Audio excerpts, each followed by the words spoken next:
Thank you.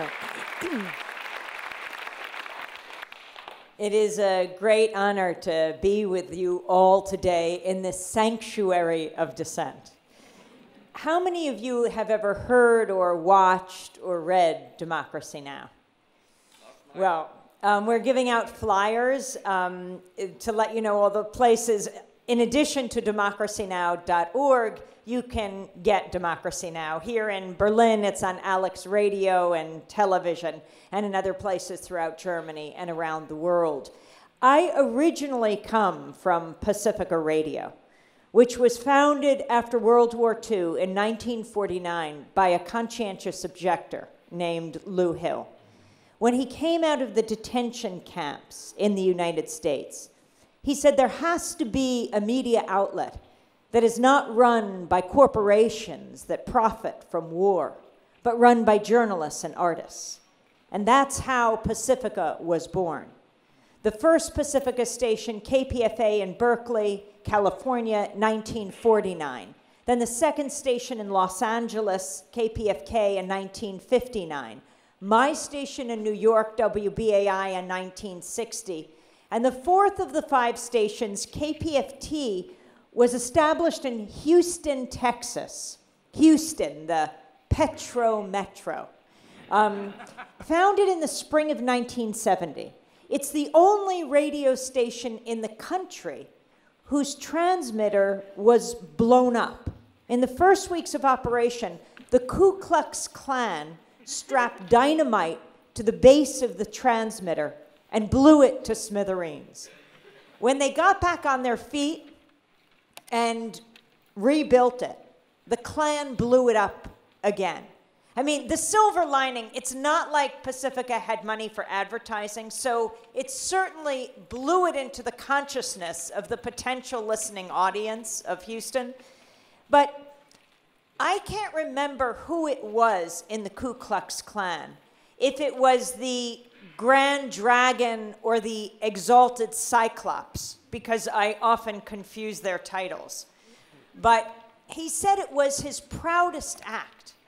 And I think that's because he understood how dangerous Pacifica is, dangerous independent media is, dangerous because it allows people to speak for themselves.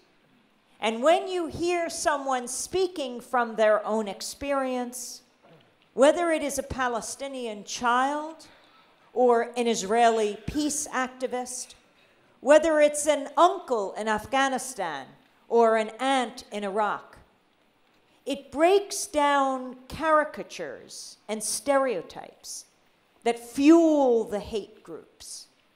I'm not saying you'll agree with what you hear. I mean, how often do we even agree with our family members? But you begin to understand where they're coming from. That's the beginning of peace. I think the media can be the greatest force for peace on earth. Instead, all too often, it's wielded as a weapon of war. And we have to change that.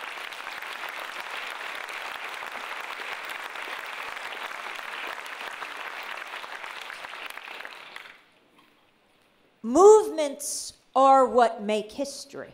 And I see those who fight for independent media as part of those movements. You know, going back a decade, right before the invasion of Iraq in 2003, and by the way, it's wonderful to come here to old Europe, as Donald Rumsfeld called Europe.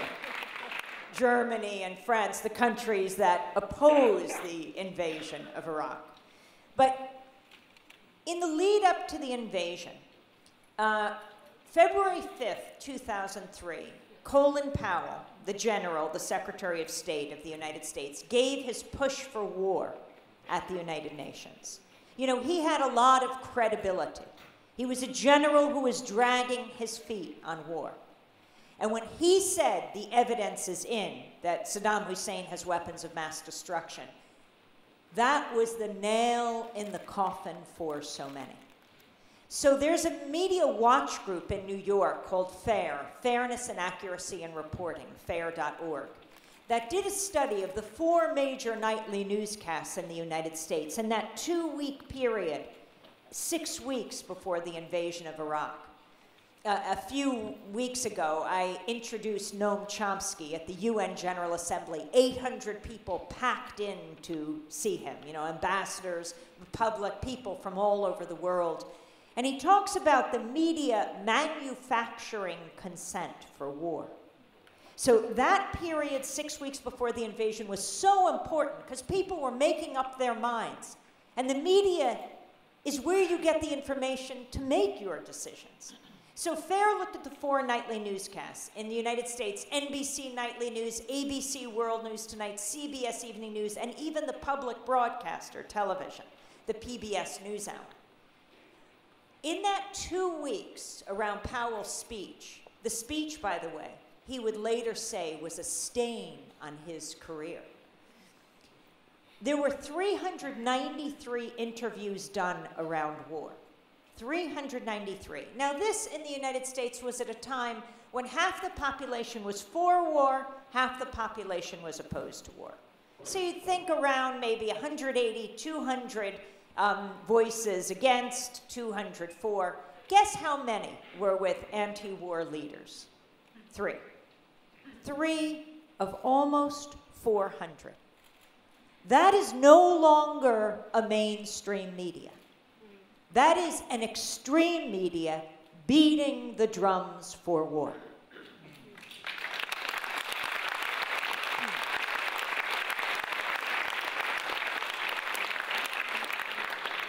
I really do think that those who are concerned about war and peace, those who are concerned about the growing inequality in the world between rich and poor, those who are concerned about climate change, about the fate of the planet, are not a fringe minority, not even a silent majority, but the silenced majority, silenced by the corporate media, which is why we have to take the media back.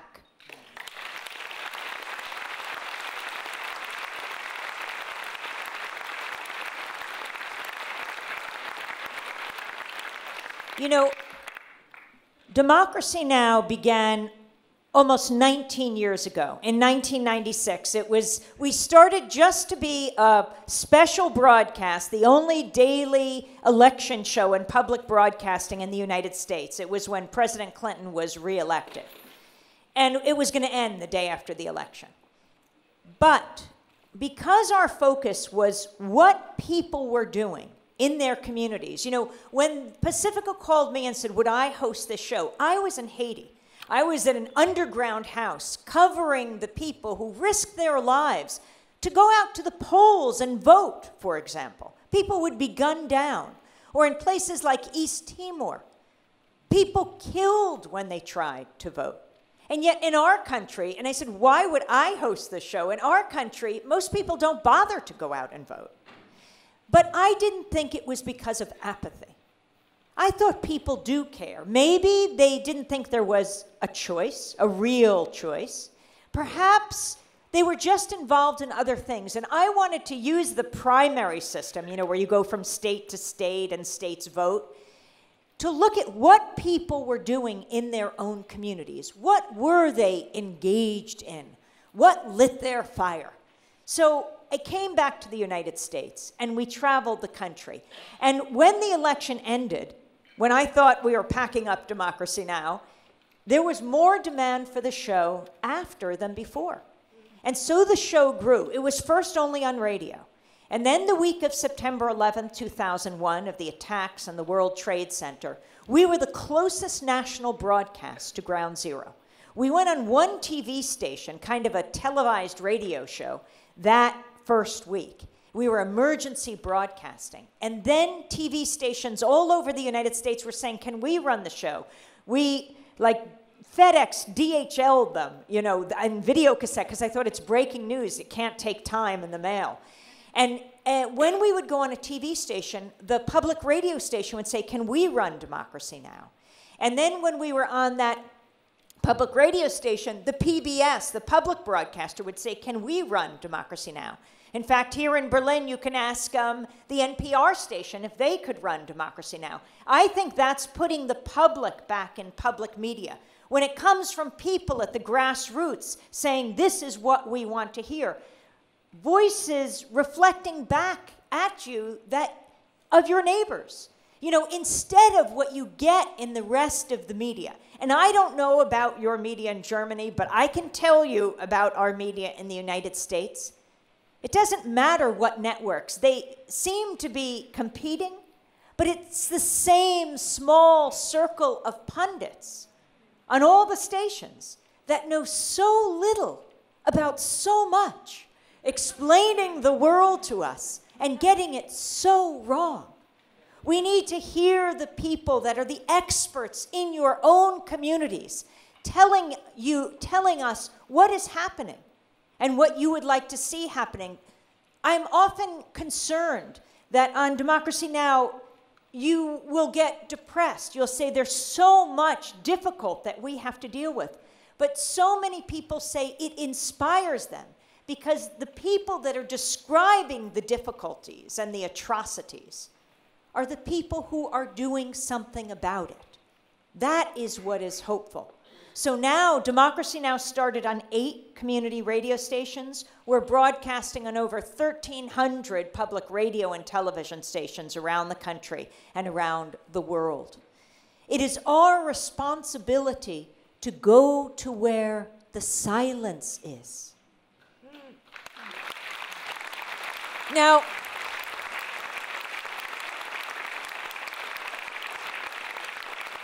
in a week or two, Democracy Now! Will head down to Lima, Peru, to the UN Climate Summit. We've gone to, the one in 2009 in Copenhagen. In 2010, we were there. In 2011, 12, we were there in Cancun, in Durban, in Doha, in Warsaw last year. Now, you might say, but nothing gets done there. Why waste the fuel? Because of the people that gather. Thousands of people. Often from the frontline communities, from the small island nations that could disappear, could be submerged, from Africa, from the desertification, the areas where the deserts are increasing. And in all of our countries, we experience it. You know, in the United States, we're, to say the least, very behind the rest of the world when it comes to dealing with climate change. You debate how to deal with it. In the United States, the debate on the television networks, if there is a debate at all, is does it exist, right? And why is that? It's because of the billionaire oil and gas, the fracking companies, all of the different fossil fuel companies that pour money into think tanks, what are called stink tanks, to obfuscate. You know, they know they just can't say it doesn't exist, but they obfuscate, you know, well, just like the tobacco companies 20 years ago, and I hope you're all trying to quit smoking. Don't let the corporations capture your lungs. But they use the same blueprint of the tobacco companies. They say you cannot prove, you know, people like the Koch brothers pouring billions into advertising and into these stink tanks to make you think human beings have nothing to do with this. It's in the United States as if every time we discussed whether the earth was round, we had to bring someone on from the Flat Earth Society. So, and the most important place to have these debates is to get the meteorologists on television who say there's a forest fire here, there are hailstorms here, there is a drought here, and there is the worst cold snap ever. When they flash those words, severe weather, extreme weather, to flash the words climate change, global warming. That's what will begin to change things in the United States. So why we go to these climate summits, it's to bring the voices, and especially of the young from around the world who are outside those climate summits, and reflect them back to the United States. People like, well, when we were in Durban, South Africa, a young woman was invited to address the summit. Her name was Anjali Appadurai, and she was from a school in the United States called College of the Atlantic, where you get a degree in human ecology. And I wanted to read a few of her words, what we broadcast on Democracy Now! She said, "I speak for more than half the world's population. We are the silent majority. You've given us a seat in this hall, but our interests are not on the table. What does it take to get a stake in this game? Lobbyists, corporate influence, money? You have been negotiating all of my life," she said. "In that time, you failed to meet pledges, you've missed targets, and you've broken promises, but you've heard this all before. We are in Africa, home to the communities on the front line of climate change. The world's poorest countries need funding for adaptation now." She said, "The International Energy Agency tells us we have 5 years until the window to avoid irreversible climate change closes. The science tells us we have 5 years maximum. You're saying, give us 10. The most stark betrayal of your generation's responsibility to ours is that you call this ambition. Where is the courage in these rooms? Now is not the time for incremental action. In the long run, these will be seen as the defining moments of an era in which narrow self-interest prevailed over science, reason, and common compassion." She said, "There is real ambition in this room, but it's been dismissed as radical, deemed not politically possible. Stand with Africa. Long-term thinking is not radical. What's radical is to completely alter the planet's climate, to betray the future of my generation, and to condemn millions to death by climate change." She said, "Respect the integral values of humanity. Respect the future of your descendants. Mandela said, it always seems impossible until it's done. So distinguished delegates and governments around the world, governments of the developed world, deep cuts now, get it done." Those were the words of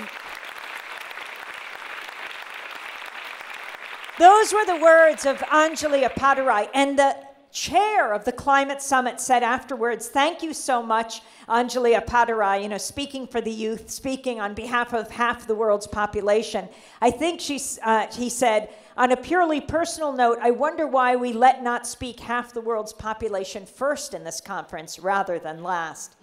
And so the next year, we interviewed her there, and the next year in Doha, I saw Anjali again, and we brought her on Democracy Now! And I said, well, why aren't you in the conference? And she said, "Oh, I've been banned from the conference." It's our job to bring you the voices of the banned, to bring you the voices of those who are so often not heard. And here we are in Berlin. And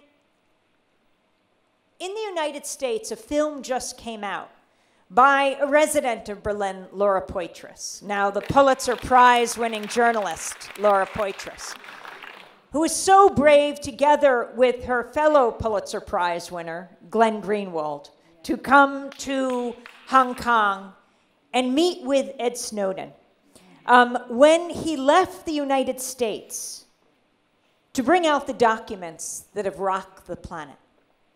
Now, to show how brave Edward Snowden was, does the name Chelsea Manning ring a bell? Ed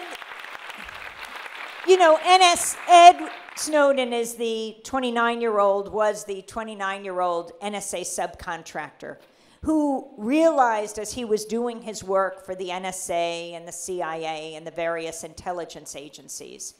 And by the way, you don't have to take notes on the speech, because if we need the record of the speech, we could just apply to the National Security Agency. We can see if we could get it. But he realized something that he understood most Americans didn't know. is that our country was becoming a national surveillance state. And he felt that should be a matter of public discussion. That we should be able to decide what we wanted to be, the shape we wanted our state to take, and how we wanted to be represented to the rest of the world. He said, I'm not about social change. I'm simply about giving people information so you can make up your own minds. And you know, the Obama administration encourages whistleblowers, at the same time going after them. You know, it might surprise you to know that under President Obama, an historic president, you know, the first African-American president in the United States in a land with a legacy of slavery, a president who was elected by so many of the movements in the United States. The difference between Senator Obama and Senator Clinton at the time before Obama had become president, when he was chosen in the Democratic primary system, was that Hillary Clinton had voted for the war in Iraq and he was opposed to it. That was the main difference between them. He was elected by the peace movement, by the environmental movement, by the lesbian and gay movement. He was elected by the women's movement, the civil rights movement. All of the movements came together. And to their astonishment, they won. I remember November 2008 thinking, I mean, the world must have heaved a sigh of relief. For so long, people had felt they had hit their heads against a brick wall. That wall became a door. The door opened a crack. The question was, would it be kicked open or would it be slammed shut? And that's not up to that person in the White House. That one person, even if he's the most powerful person on earth. When those who are used to having the ear of the most powerful person are whispering their demands, if he can't point out the window of the Oval Office and say, if I do that, they will storm the Bastille. If there's no one out there, he's in big trouble. And that's when he agrees with you. What if he doesn't? You know, who's doing the community organizing then? President Obama was a community organizer before he was a politician. Well, when the community organizer-in-chief becomes the commander-in-chief, who does the community organizing then? And what you do in this room, and when you go out to your communities and continue to do that work, don't think that doesn't affect us in the United States. I was doing a show years ago on the US elections, and it was right after a segment I did on other kinds of politics. And I had a woman on from Guyana. And the music came on, and I said, well, thank you so much. It's great having you with us. And we're going on to a discussion about US elections, so it was nice talking to you. And she said, no, I'll be staying for that. I said, well, actually, we have other guests. She said, I'll be joining those guests to talk about this. I said, it's talking about the US election. She said, that's right. She said, I think everyone in the world should get to vote for president of the United States. And it was a very profound point because of the policies in the United States affect everyone. And so what you do matters, whether or not you get to vote in our elections. The movements that you're involved with put pressure on us and our leaders as well. And especially when it comes to the internet, we have to fight all together, all over this planet, for a fair, free, and open internet. We have to fight to protect network neutrality because we can't let the corporations and the cable companies write the legislation that would privatize this essential global grassroots globalizing force. You know, the corporations have been globalizing for years. But the internet is the place we can grassroots globalize. And we must protect this public space. And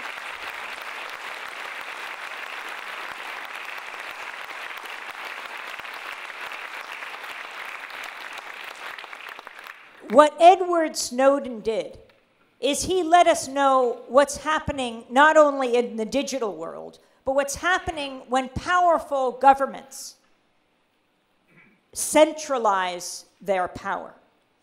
Yes, our government spying on the United States, but also spying, as you know, on all of you in Germany, and not only in Germany.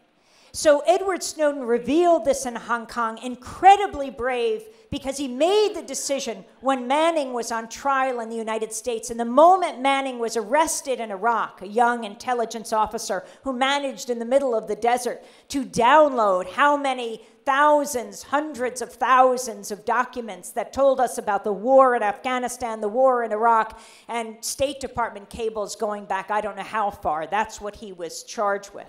And he was charged with handing them over to WikiLeaks. And I just flew in from London. Yesterday, I was interviewing Russell Brand on Democracy Now!, and you can go to democracynow.org to check out that interview. It's rollicking, to say the least. Out of control, yes. But also went over to the Ecuadorian embassy. I didn't go inside yesterday to see Julian Assange, but a few months ago I did. And when I interviewed Julian Assange, at the same time, The Guardian had come out with an interview with Hillary Clinton. Now, Julian Assange was essential, not only in releasing so much information to us around Iraq, Afghanistan, and other issues, but in getting Edward Snowden out of Hong Kong. And as Edward Snowden, with the help of another now Berlin resident, Sarah Harrison, an important crusading WikiLeaks editor, who doesn't get the credit she should, went to Hong Kong, traveled with Ed Snowden. In the United States, it's often repeated, you know, he went to Russia. Is he a Russian spy? He didn't want to go to Russia. The US pulled his passport, forcing him, when his plane landed in transit, hoping to get political asylum in Latin America, he couldn't move after that because he didn't have a passport. So they stayed at the airport for 5 weeks, then got political asylum. And I understand there's a movement for him to have a political asylum in Germany. There's also a movement for him to return to the United States, to be free. But when I went in to interview Julian Assange last summer, Hillary Clinton had just granted an interview saying, why doesn't Snowden come home? He could present a very vocal, loud, spirited, public and legal defense of himself. Really, a public defense of himself. When Manning was arrested for the next 3 years, right until today, you could not hear Manning's voice. Democracy Now! Broadcast it from the trial, but it was a secret recording. His voice was not allowed to get out. And now Bradley Manning, who's now Chelsea Manning, is imprisoned for decades. So to talk about the bravery of Ed Snowden is, to say the least, an understatement. Ed Snowden understood he could spend the rest of his life in prison. But he said he did it to start a discussion, not even, he said, for social change for himself, but to allow the American people to decide what they wanted their state to be. And I just wanted to end quickly before we have this conversation, going back in time to the power of movements. This is the 50th anniversary, by the way, of Martin Luther King giving his speech in Oslo when he won the 1964 Nobel Peace Prize address. But I want to go back to how he was launched in the United States. It was December 1st, 1955, in Montgomery, Alabama, that Rosa Parks sat down on the bus. This African-American woman sat down on the bus, and in so doing, she stood up not only for African-Americans, but for all of us. Because if one of us is oppressed, we are all oppressed. She refused to get up for a white passenger. So 4 days later, on December 1st, 1955, she goes to court. And the Montgomery Improvement Association has its meeting to begin to choose a leader to lead the bus boycott that would lead to the desegregation of the transportation system. And they chose as their leader a young minister who just moved into town. His name was Dr. Martin Luther King. Rosa Parks launched Dr. Martin Luther King. Rosa Parks launched the modern-day civil rights movement. Now, when she died a few years ago, Democracy Now!, our team, raced down to Washington because she was the first African-American woman to lay in state in the Capitol Rotunda. And then her body was brought to a Washington church. Thousands turned out. Oprah was inside. Cicely Tyson was inside. They erected loudspeakers for everyone to hear outside. We were outside where it is so often more interesting to be. And I interviewed a young woman, and I said, "What are you doing here?" And she said, "Oh, don't worry. I emailed my professors this morning. I said, I won't be in class today. I'm going to get an education." So I remember, just as we were leaving New York to come to Washington, CNN, everyone knows the story, I thought, of Rosa Parks. And they said, Rosa Parks was a tired seamstress. She was no troublemaker. That's where they got it wrong. Rosa Parks was a world-class troublemaker. She knew exactly what she was doing. Rosa Parks was the secretary of the local NAACP in Montgomery, Alabama. She worked with E.D. Nixon. He was the president. He came out of radical labor politics. He had worked with A. Philip Randolph. A. Philip Randolph was the greatest organizer of the 20th century. He had organized the 1963 March on Washington, where Dr. King gave his I Have a Dream speech. He organized it with Bayard Rustin, who is a black, pacifist, gay man. These are the names of people who must be known around the world. And Rosa Parks had been challenging the racist laws for years. She'd gone to the Highlander Center. She met, and Dr. King had been there too. Pete Seeger he created We Shall Overcome, the song there. In fact, King came to Highlander and saw Pete Seeger. He told the story on Democracy Now! And Pete sang him first the song We Shall Overcome. And as Dr. King rode away from Highlander, he said to the person in the car next to him, "I think that's a catchy tune." It became the anthem of the modern day movement. And Rosa Parks had sat down on the bus before and refused to get up, as other young women had. You never know when that magic moment will come. But if you're involved with social change, you will help to build a foundation that will determine history, that will change the future. The media denigrates activists, but what can be more noble than dedicating your life to making the world a better place? And to show how brave Rosa was, we'll go back just a few months to the summer of 1955, the summer of Emmett Till. Emmett was a 14-year-old African-American boy. His mother, Mamie Till, lived in Chicago, and she wanted him out of the city for the summer. And she sent him to Money, Mississippi to be with family. And he was with his aunt and uncle and cousins asleep when a white mob came and dragged him out of bed. They beat him and tortured him. They said he wolf whistled at a white woman. And he ended up in the bottom of the Tallahatchie River. When his body was dredged up and sent back to Chicago, his mother, Mamie, did something incredibly brave.